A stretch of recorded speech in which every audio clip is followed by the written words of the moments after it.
집 즐거운 동산이라. 고마워라 임마누엘, 예수만 섬기는 우리 집. 고마워라 임마누엘, 복되고 즐거운 하루하루. 어머니 우리를 보이시고 동기들 사랑에 뭉쳐있고 기쁨과 소름도 같이 하리. 한간에 좁아도 천국이라. 고마워라 임마누엘,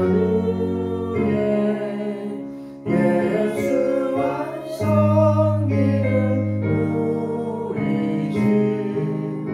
고마워라 임마누엘, 복되고 즐거운 하루하루. 아침과 저녁에 수고하여 다같이 일하는 온 식구가 한 산에 둘러서 먹고 마셔. 여기가 우리의 마음이라. 고마워라 임마누엘, 예수만 섬기는 우리 집. 고마워라 임마누엘, 복되고 즐거운 하루하루. 아멘. 사도신경들입니다. 나는 전능하신 아버지 하나님 천지의 창조주를 믿습니다. 나는 그의 유일하신 아들 우리 주 예수 그리스도를 믿습니다. 그는 성령으로 잉태되어 동정녀 마리아에게서 나시고 본디오 빌라도에게 고난을 받아 십자가에 못 박혀 죽으시고 장사된 지 사흘 만에 죽은 자 가운데서 다시 살아나셨으며 하늘에 오르시어 전능하신 아버지 하나님 우편에 앉아 계시다가 거기로부터 살아있는 자와 죽은 자를 심판하러 오십니다. 나는 성령을 믿으며 거룩한 공교회와 성도의 교제와 죄를 용서받는 것과 몸의 부활과 영생을 믿습니다. 아멘. 여호와를 경외하며 그의 길을 걷는 자마다 복이 있도다. 내가 너 손이 수반대로 먹을 것이라. 내가 복되고 형통하리로다. 여호와를 경외하는 자는 이같이 복을 얻으리로다. 여호와께서 시온에서 내게 복을 주실지어다. 너는 평생에 예루살렘의 번영을 보며 내 자식의 자식을 볼지어다. 이스라엘에게 평강이 있을지어다. 전능하신 하나님 아버지, 오늘도 하루의 첫 시간을 주님 앞에 드리기 위하여 주님 앞에 나왔습니다.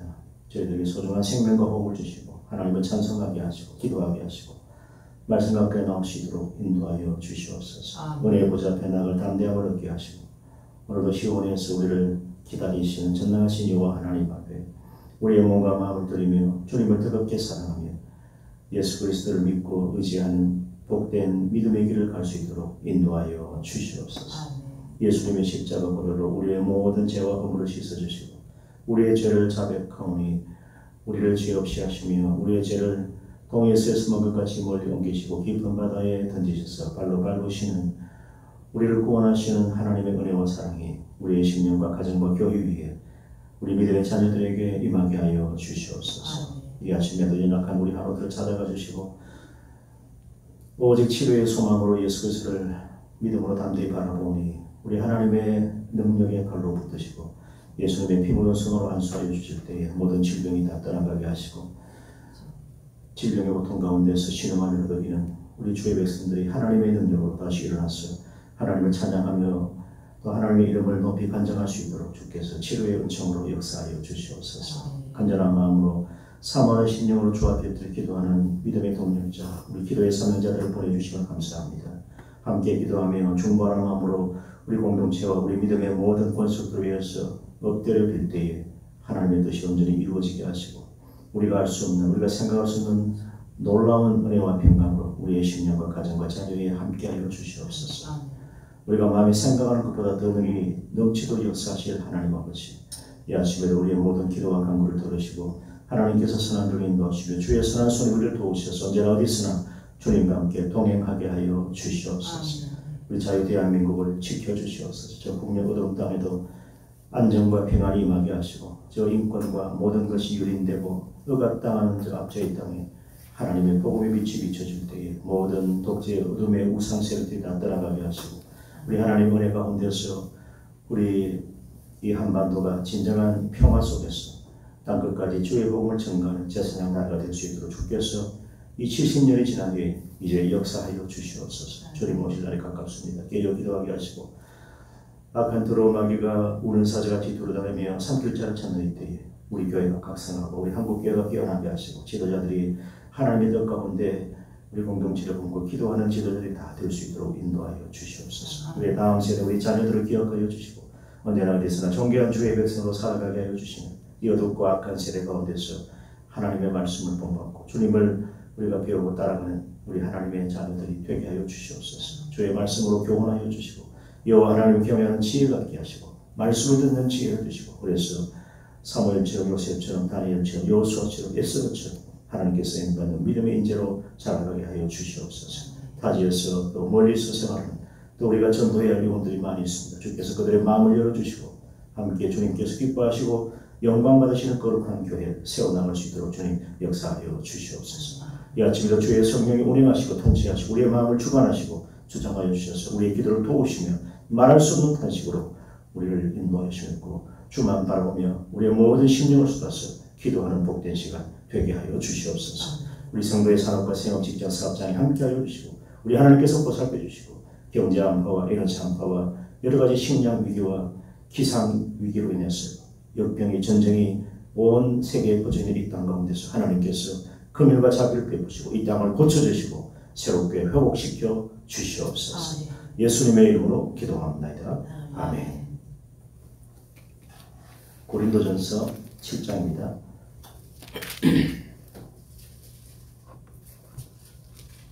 1절에서 16절까지 고린도전서 7장 1절에서 16절입니다. 7장 1절 너희가 쓴 문제에 대하여 말하면 남자가 여자를 가까이 아니함이 좋으나 분열을 피하기 위하여 남자마다 자기 아내를 두고 여자마다 자기 남편을 두라. 남편은 그 아내에 대한 의무를 다하고 아내도 그 남편에게 그렇게 할지라. 아내는 자기 몸을 주장하지 못하고 오직 그 남편이 하며 남편도 그와 같이 자기 몸을 주장하지 못하고 오직 그 아내가 하나니 서로 분방하지 말라. 다만 기도할 틈을 얻기 위하여 합의상 얼마 동안은 하되 다시 합하라. 이는 너희가 절제 못함으로 말미암아 사탄이 너희를 시험하지 못하게 하려 함이라. 그러나 내가 이 말을 함은 허락이요 명령은 아닙니다. 나는 모든 사람이 나와 같기를 원하노라. 그러나 각각 하나님께 받은 자기 은사가 있으니 이 사람은 이러하고 저 사람은 저러 하니라. 내가 결혼하지 아니한 자들과 과부들에게 이르노니 나와 같이 그냥 지내는 것이 좋으니라. 만일 절제할 수 없거든 결혼하라. 정욕이 불같이 타는 것보다 결혼하는 것이 나으니라. 결혼한 자들에게 내가 원하니 영하는 자는 내가 아니오 주시라. 또 여자는 남편에게 갈라서지 말고 만일 갈라섰으니 그대로 지내든지 다시 그 남편과 화합하든지 하라. 남편도 아내를 버리지 말라. 그 나머지 사람에게 내가 말하노니 이는 주의 명령이 아니라 만일 어떤 형제에게 믿지 아니하는 아내가 있어 남편과 함께 살기를 좋아하거든 그를 버리지 말며 어떤 여자에게 믿지 아니하는 남편이 있어 아내와 함께 살기를 좋아하거든 그 남편을 버리지 말라. 믿지 아니하는 남편이 아내로 말미암아 거룩하게 되고 믿지 아니하는 아내가 남편으로 말미암아 거룩하게 되나니 그렇지 아니하면 너희 자녀도 깨끗하지 못하리라. 그러나 이제 거룩하니라. 혹 믿지 아니하는 자가 갈리거든 갈리게 하라. 형제나 자매나 이런 일에 구애될 것이 없느니라. 그러나 하나님의 화평 중에서 너희를 부르셨느니라. 아내된 자여 내가 남편을 구원하는지 어찌 알 수 있으며 남편된 자여 내가 내 아내를 구원하는지 어찌 알 수 있으리요. 아멘. 고린도전서 7장은 음행과 간음에 대해서 말씀한 5장과 연결됩니다. 사도 바울은 독신으로 지내며 복음 전파에 전념했던 인물입니다. 이 바울의 자신의 어떤 은사, 이 독신의 은사와 관련해서 오늘 본문을 잘 이해하는 것이 필요합니다. 먼저 1절 말씀 보면 고린도 교회와 사도 바울 간에 오고 간 서신의 진문이 있었음을 알 수가 있습니다. 1절을 보시면 너희가 쓴 문제에 대하여 말하면, 아마 고린도 교회가 사도 바울에게 서신 형식으로 질의를 한 것입니다. 그래서 그 교회 문제에 대한 질문에 대해서 바울이 답변하는 것입니다. 남자가 여자를 가까이 아니함이 좋으나 그랬어요. 아주 단적으로 표현하겠습니다. 그래서 오늘 이 고린도서 7장 1절에서 11절까지는 신자와 결혼한 가정에 대한 말씀이고 12절에서 24절은 불신자와 결혼한 가정에 대한 말씀입니다. 창세기 2장에 보면 하나님께서 사람이 독처하는 것이 좋지 못하다, 보기에 좋지 아니하다 그랬습니다. 그래서 문제는 독처하면서 법적으로 부부가 되지 않고 이 사람 저 사람을 그냥 멋대로 만나는 것입니다. 만난다는 그 개념을 무슨 말인지 아시겠죠? 결혼하면 얼매이니까 끌리는 대로 마음에 드는 사람과 살면 되지 않겠느냐. 그러니까 차라리 가까이 하지 말라는 것입니다. 그런 의미라고 이해해서 됩니다. 독신이면 독신답게 살아라. 독신이면서 다른 남자와 여자와 살지 말라. 그러나 절제가 안 되면 차라리 결혼하라는 것입니다. 2절 보십시오. 음행을 피하기 위하여 남자마다 자기 아내를 두고 여자마다 자기 남편을 두라. 그 합법적인 결혼을 하라는 것입니다. 당시의 우상 신전에는 여사제들이 수많이 있었고 그리고 창기들이 수천 명이 우글거리면서 그들이 밤에는 또 이 거리로 나와서 영업을 했습니다. 그 시대적인 상황을 우리가 이해할 필요가 있습니다. 3절에 남편은 그 아내에 대해서 의무를 다하고 아내도 그 남편에게 그렇게 할지라. 그 정상적인 부부 생활을 하라는 것입니다. 4절 말씀 보십시오. 바울은 가정에서 남녀 동등권을 주장합니다. 아내는 자기 몸을 주장하지 못하고 오직 그 남편이 하며 남편도 그와 같이 자기 몸을 주장하지 못하고 오직 그 아내가 해야 된다는 것입니다. 그래서 결혼은 신성한 순결의 의무와 상호 돌봄의 책임을 지는 것입니다. 결혼한 후로는 혼자가 아닙니다. 연합하여 한 몸이 되었기 때문에 자기 마음대로 해서는 안 되는 것입니다. 그래서 이 성경이 말씀하는 가정제도는 일부일처입니다. 부부 일심동체라고 말하지 않습니까? 일부다처나 여러 사람과의 결혼은 간음의 죄를 짓는 것입니다. 간음은 하나님께서 세우신 결혼제도를 파괴시키는 것이 되는 것입니다. 가족도 부양치 않고 살림도 살지 않고 자녀들도 키우지 않고 생활에 관심 있는 사람도 간혹 있습니다. 그런데 결혼은 법적으로 정신적으로 또 몸과 마음의 의무와 책임을 다하는 것임을 기억하시기 바랍니다. 결혼의 목적이 음행을 방지하고자 하는 그것만이 아닙니다. 교회 안에 그래서 이 고린도 교회 안에 독신 생활을 주장하면서 음행하는 자들이 있었다라는 것입니다. 미국에는 독신 클럽이 있습니다. 우리나라에도 있는 것 같습니다. 낮에는 일하고 밤에는 나방 때처럼 남녀가 모여들어서 자기들끼리 대화도 하고 술도 마시고 그렇게 모여서 삽니다. 그러면서 법적으로 독신이라는 것입니다. 사도 바울은 이런 사람들을 꾸짖고 있는 것입니다. 진짜 독신이 되든지 합법적인 부부 생활을 하라는 것입니다. 우리가 부부가 한 몸이라고 하는 것은 전인적으로 연합되었다는 의미로서 이 몸 할 때 소마입니다. 소마. 우리 예수님께서 성육신하신 몸이 소마고 예수님의 십자가 위에서 몸이 찢기시고 모든 피를 흘리셨는데 부활하신 그 영화로운 몸을 보이셨는데 그 몸이 소마의 몸입니다. 신령한 몸으로 변화되고 영화로운 몸을 입을 것인데 바로 그 몸이 소마라는 것입니다. 우리 교회가 주님의 피를 마시고 믿습니다. 주님의 살을 먹는데 생명의 떡을 상징하는 이것은 내 몸이 될 때 소마의 몸을 의미하는 것입니다. 우리가 몸과 마음과 성품을 다해 하나님을 사랑한다고 할 때 그 전인격체로서의 몸이 바로 소마입니다. 우리의 몸으로 하나님께 영광을 드러낼 때 육체의 바디가 아니고 소마의 아주 전인격적인 몸을 의미하는 것입니다. 우리의 몸은 그래서 여기 육신의 어떤 플래시가 아니고 육체의 바디도 아니고 전인격체의 소마의 몸이라는 것입니다. 우리가 예배를 드릴 때 우리가 몸과 마음으로 예배한다 할 때 우리가 단지 육체만 와 있는 것이 아닙니다. 우리의 전부가, 우리의 전인격이, 우리의 전 삶이 여기에 예배의 자리에 함께 와 있는 것입니다. 그래서 소마의 몸은 예수를 믿고 새 사람으로 변화된 우리의 속 사람이라고 할 수가 있습니다. 이 사륵스라는 이 소마 반대로 사륵스가 있는데 이 사륵스는 옛 사람의 몸입니다. 십자가에 못 박아야 할 죄의 본성의 몸이라는 것입니다. 그래서 우리의 그 사람은 날로 후피하지만 우리의 속 사람은 날로 새롭다라고 바울이 고백하는 것입니다. 하나님 우리 육신의 장막 몸이 무너져도 장차 하늘에 있는 소마 새롭고 영화로운 몸을 예비하여 주셨습니다. 우리는 장차 마지막 날에 영원히 죽지 않는 영화로운 부활의 소마의 몸을 입을 것임을 기대하시고 그래서 이 부부가 한 몸이 되었다는 것은 단지 육체적으로 동거하는 것이 아닙니다. 몸과 마음과 영혼까지 온전히 연합되어서 하나를 이루고 한 몸이 되어지는 것입니다. 나아가서 우리 가정에서 부부가 소마의 한 몸이듯이 함께 주님의 몸된 교회의 지체인 우리도 한 소마의 몸입니다. 단지 우리가 육체적으로만 보고 얼굴만 되는 것이 아니고 우리의 몸과 마음과 영혼이 한 영이신 성령 안에서 그리스도 안에서 하나로 온전히 연합되고 교제하는 것입니다. 바울은 에베소 5장에서 아내들이여 남편들에게 복종하라. 이 복종은 뭐냐면 말을 들어주고 인정해 주는 것입니다. 복종하기를 죽게 하듯이 하라. 그리스도와 교회의 관계로 그가 우리 몸의 구주시라 이렇게 말씀했습니다. 그래서 부부는 몸과 마음을 함께 나누고 연합되어서 자녀와 가족을 돌보고 살펴주는 역할을 하는 돕는 배필이 되어야 한다는 것입니다. 그래서 이 바울은 나아가서 이제 5절에서 서로 분방하지 마라. 다만 기도할 틈을 얻기 위하여 합의상 얼마 동안 하되 다시 합하라 이렇게 말씀합니다. 너희가 절제치 못함으로 사단이 너희를 시험하지 못하게 해야 함이라는 것입니다. 의견이 맞지 않다고 싸웠다고 분방하지 마십시오. 가까이 지내면 고운 정이 들지만 미우면 또 미운 대로 미운 정이 드는 것이 부부입니다. 그러나 떨어져 지내면 정이 떨어지고 마는 것입니다.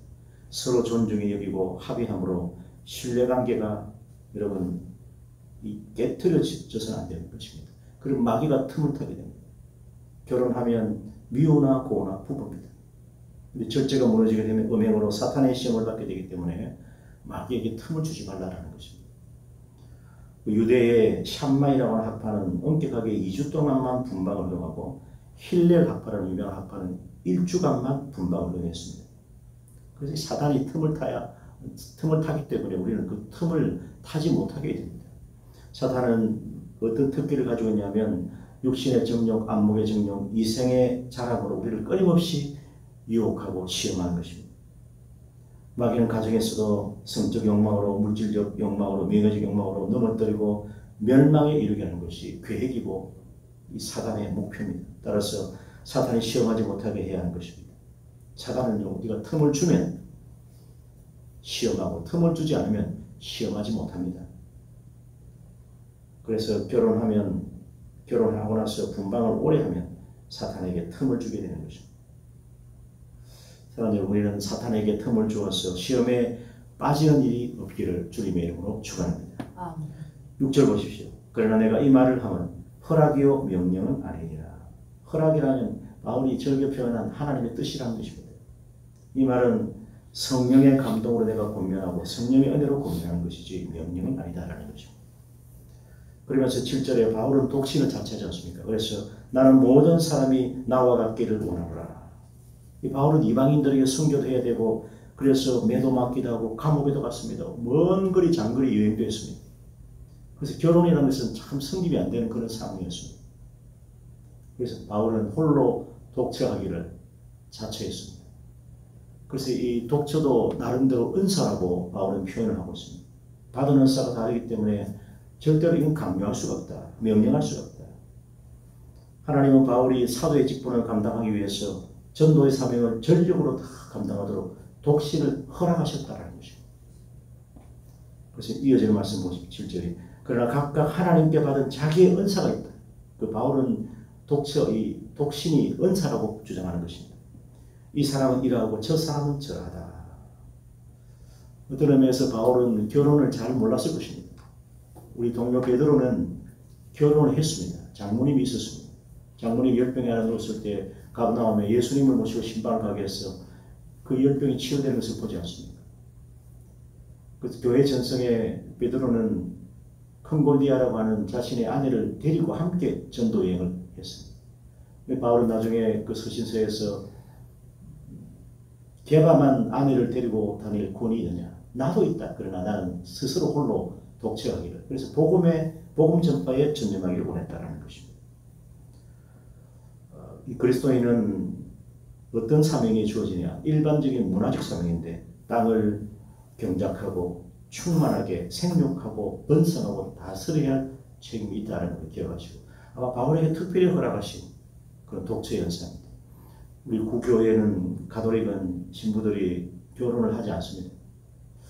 그런데 그렇게 하다 보니까 또 문제가 또 많이 생기는 것이 사실입니다. 그래서 이 초대 교회 당시에 영적인 삶을 위해서 여자를 가까이 하지 않고 금욕을 지향하는 부류가 또 있었습니다. 그러나 바울은 그런 금욕이 아니라 선교 사역을 감당하기 위해서 가정을 갖지 않았다는 거죠. 그래서 결혼이라는 것은 참 우리에게 인생의 과제입니다.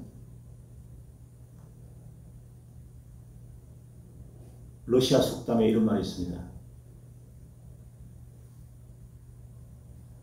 전쟁터에 나갈 때는 배를 항해할 때는 한 번 기도하고 전쟁터에 나갈 때는 2번 기도하고 결혼할 때는 3번 기도하라. 그런데 결혼이라는 것은 사실은 죄인들이 서로 만나는 것입니다. 그 행복이 와야 되는데 행복은 나중에 오는 것 같고 당장 현실에 부딪힙니다. 의견이 충돌하기도 하고 성격 차이가 나타나기도 하고 오해와 갈등이 생겨서 없던 불화도 생기는 것입니다. 세상의 결혼은 3개월 사랑하고 3년을 후회하고 30년 원수로 지낸다 그렇게 말하는 것입니다. 때로는 아이들을 위해서 참기도 하는 것입니다. 그래서 참 이 결혼이라는 것은 참 중요하고 소중한 하나님의 축복이지만 신중하게 잘 하나님의 허락하신 가운데 선택하고 결정해야 하는 것입니다.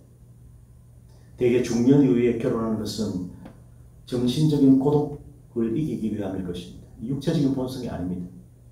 하나님께서 허락하시면 좋은 분 만나서 인생의 길을 함께 걷는 것도 필요합니다. 제가 한번 작년 말입니다만 부산의 S교회 우리 한국교회에서도 아주 귀한 분인데 정신의학 분석 이쪽도 학문에 아주 연구하시는 분이시고 창조과학에도 일을 많이 하시는 H라고 하는 목사님이신데 작년에 이제 70을 정년을 하셨더라고요. 저는 굉장히 젊으신 줄 알았는데 그래서 제가 한번 참 좋은 나이 많은 중년 여성분이 계십니다 하니까 목사님 제가 사실은 그냥 쉽게 말하진 않았는데 사실 제가 받아들일 수 없어요. 왜냐하면 저희 아내가 제 권사님을 잘 아는데 참 귀한 권사님인데 바이올린을 전공하셔가지고 그 S교회에서 아이들을 많이 가르치고 그 전공을 하지 않는 아이들이 한 30-40명 챔버팀을 이뤘으니까 얼마나 귀합니까? 참 성품도 좋고 그분이 이제 암으로 투병하시다가 돌아가시는데 돌아가시기 전에 옆에 재혼한 부부가 있었는데 그 아내가 하는 말이 당신도 저렇게 할 거지 그렇게 말하더라는 것입니다. 아니야 난 안 그럴 거야. 그렇게 답했기 때문에 저는 못한다 그러시더라고요. 참 그분이 참 귀하게 느껴졌었습니다.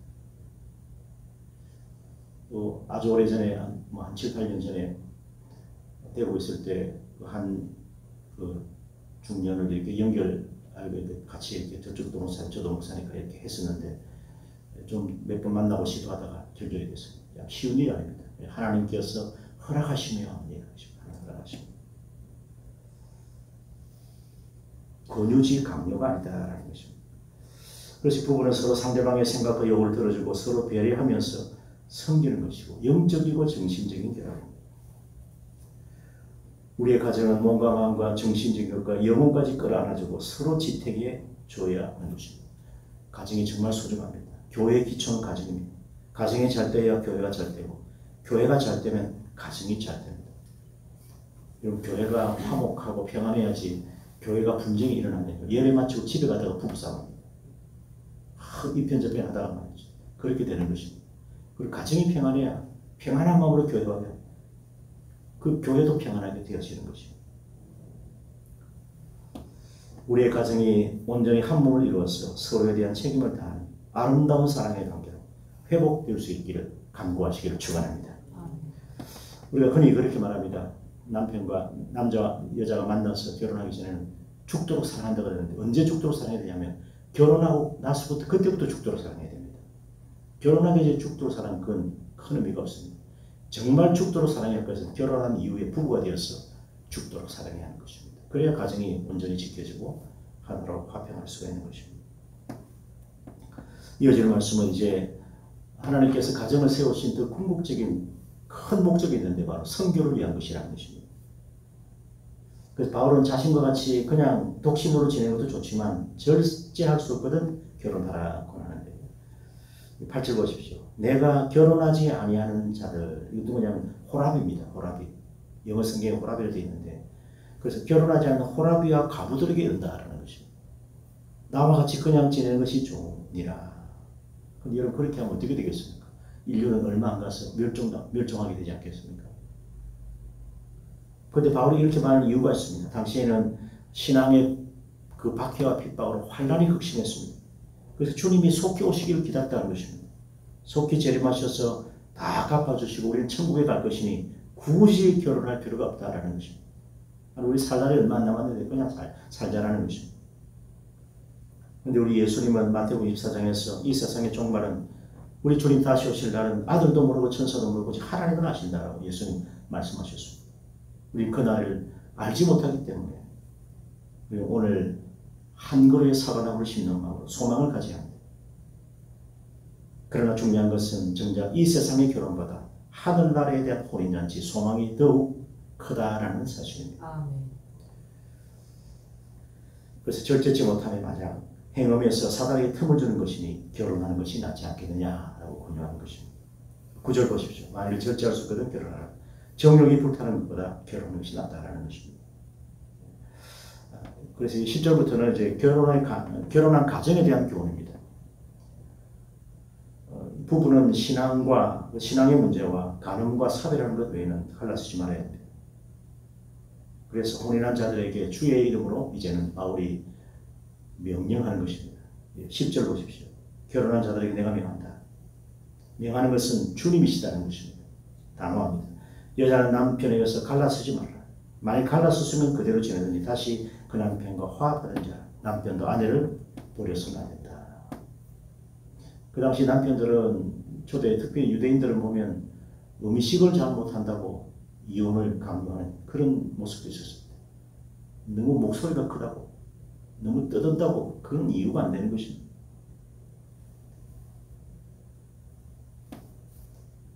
그래서 바울은 참 결혼하지 않고 성비로 삶을 감당하면서 독신의 길을 선택했는데, 근데 그대들이 결혼을 했다면 갈라서지 말고 버려서는 안 된다. 자기 마음대로 행해서는 안 된다는 것입니다. 정당한 사유 없이 갈라섰다면 그대로 지내지 말고 다시 화합하기를 힘쓰라라고 권면하는 것입니다. 그래서 바울은 강요하거나 법의 잣대를 들이대면서 정지하지 않고 신앙적으로 주님의 이름으로 명하고 있습니다. 그 다음에 나아가서 이 결혼의 그 큰 선교적인 목적이 있는데 12절입니다. 그 나머지 사람들에게 내가 말한다라는 것은, 그 나머지 사람들이 뭐냐면 짝믿음, 한쪽이 불신자인 경우입니다. 그 나머지 사람들에게, 그 한쪽이 불신자인 사람들에게 내가 말하노니 이것은 주의 명령이 아니다라고 하면서, 만일 어떤 형제에게 믿지 아니한 아내가 있고 남편과 함께 살기를 좋아하거든 그를 버려서는 안 된다. 믿지 않는다 할지라도 함께 살기를 좋아하면 버리지 말라라는 것이죠. 13절 보시고, 어떤 여자에게 불신 남편이 있다. 그래서 아내와 함께 살기를 좋아하거든 그 남편을 버려서 안 된다라는 것이죠. 부부가 믿음의 가정이 있고 짝믿음 가정이 있고, 그리고 부부가 불신자로 있다가 한쪽이 먼저 믿는 경우가 있습니다. 그래서 부부가 또 이제 나아가서 여러 가지 커플들의 유형을 볼 수가 있는데 부부가 한쪽이 이단에 빠지거나 같이 이단에 빠지는 경우도 있습니다. 제가 대구에 있을 때 꽤 교사를 열심히 하던 그 여성이 불현듯 신천지에 속아가지고 신천지 교사가 됐어요. 그래서 그 남편은 말을 듣지 않는 아내와 결국 이혼했습니다. 그러니까 이런 거짓 이단에 빠지거나 이렇게 되면 안 된다는 것이고 여러 가지 상황들이 있지만 바울은 그것을 다 예를 들면서 교훈하고 있습니다. 14절 보십시오. 믿지 아니하는 남편이 아내로 말미암아 거룩하게 되고 믿지 아니하는 아내가 남편으로 말미암아 거룩하게 되나니 그렇지 않으면 너희 자녀도 깨끗하지 못하리라. 그러나 이제 거룩하니라 그랬습니다. 그래서 부부가 불신 남편의 아내를 위해서 성교적인 마인드를 가지고 서로에게 복음을 전하는 것이 쉽지는 않지만 이것이 바로 하나님의 방법으로 그 가정을 구원하는 역사가 일어날 수가 있다는 것입니다. 여기 거룩하게 된다는 것은 하나님께 속한다는 것입니다. 믿음으로 그리스도인이 될 수 있다는 것입니다. 우리가 예수를 믿으면 성령이 우리 안에 거하십니다. 그런데 거룩하게 된다는 것은 구약시대에 짐승의 죄를 물에 타서 죄 있는 사람에게 뿌려서 거룩해졌는데 그래서 한쪽이라도 예수 믿고 구원받으면 외적으로는 그 집안이 거룩하게 되는 것입니다. 하나님께서 함께 하시기 때문입니다. 나아가서 그 자녀까지도 거룩한 백성이 될 수 있는 기회가 주어지는 것입니다. 이것이 바로 결혼의 더 큰 신성한 의무고 성교의 사명 감당과 우리 후손 다음 세대를 향한 전도의 역사인 것입니다. 사도 바울은 주 예수를 믿으라 그리하면 너와 내 집이 구원을 받으리라고 했어요. 먼저 너부터 믿으라는 것입니다. 가정에 한 사람의 예수 믿는 사람이 소중합니다. 가정에 그 한 사람 아이라 할지라도 예수를 먼저 믿으면 그 아이가 가정의 가장이에요. 사실은 하나님께서는 소돔성에 의인 10명이 있으면 그 성을 유황불로 멸망시키지 않겠다 하셨습니다. 그래서 예수 그리스도를 구주로 믿는 한 사람이 있으면 그 가정이 구원받을 기회가 열리는 것입니다. 이것이 바로 선교적인 사명이 되는 것입니다. 참 결혼에 이런 어마어마한 생육하고 번성하고 정복하고 땅에 충만한 이것 그 이상의 선교적인 사명까지 결혼을 통해서 주셨다는 것입니다. 자, 그리고 이제 마지막 15, 16절에 이제 갈리게 할 때가 있습니다. 그러나 하나님께서는 화평의 하나님이시라는 것입니다. 15절 보십시오. 믿지 않는 자는 불신 배우자죠. 갈리거든 갈리게 해라. 형제 자매 이런 일에 구애될 것이 없느니 그러나 하나님은 화평 중에서 너를 부르셨다. 우리는 할 수 있거든 화평을 구해야 됩니다. 마지막 16절 같이 있습니다. 시작.